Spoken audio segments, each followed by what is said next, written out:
setting quotas for Muslim and Hindus representation in the various provinces. Although the pact was never fully implemented, its signing ushered in a period of cooperation between the Congress and the League. Jinnah played an important role in the founding of All India Home Rule League in 1960. British Cabinet Minister Edwin Montagu recalled Jinnah in his memoirs: young, perfectly mannered, impressive looking, armed to the teeth with dialectics, and insistent on the whole of his scheme. There was unrest across India, which worsened after Jallianwala Bagh massacre in Amritsar. In the wake of Amritsar, Gandhi, who had returned to India and become a widely respected leader and highly influential in the Congress, called for Satyagraha against the British. Jinnah regarded Gandhi's proposed Satyagraha campaign as political anarchy and believed that self-government should be secured through constitutional means.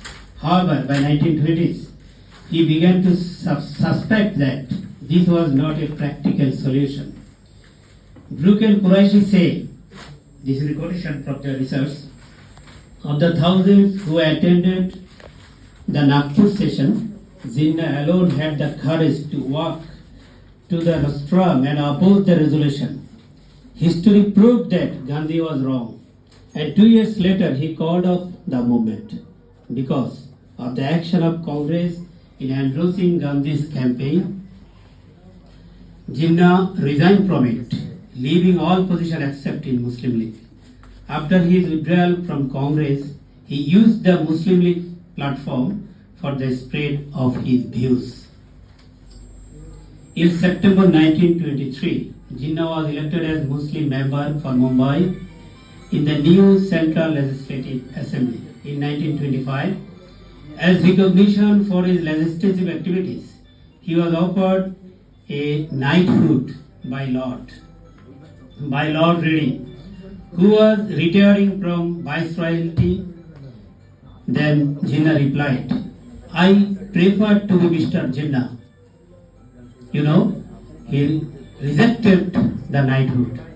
He worked towards this end within the Legislative Assembly at the Round Table Conference in London 1932, and through his 14 points, which included proposals for a federal form of government, greater rights for the minorities, 1/3 representation for Muslims in the central legislature, separation of the predominantly Muslim Sindh region from the rest of the Mumbai province, and introduction of reforms in the North-West Frontier province.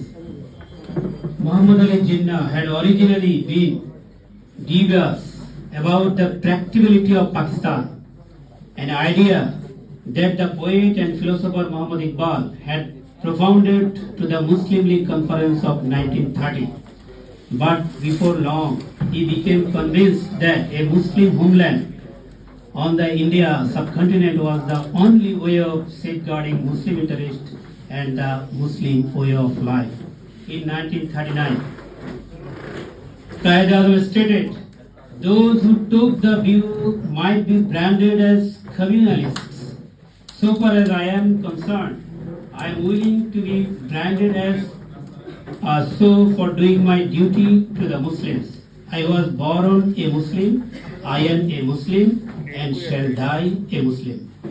In his own words, Quaid-e-Azam said, I am not a learned Maulana or a Maulvi, nor do I claim to be learned theology, but I also know a little of my faith, and I am a humble and proud follower of my faith. On March 22 to 23, in 1940, at a Muslim League session in Lahore, the first official demand was made for the partition of India and the creation of a Muslim state of Pakistan.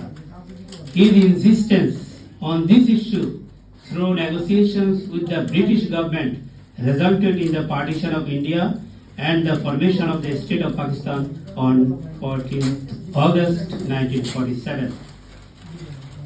Jinnah became the first head of the new state, faced with the serious problems of a young country.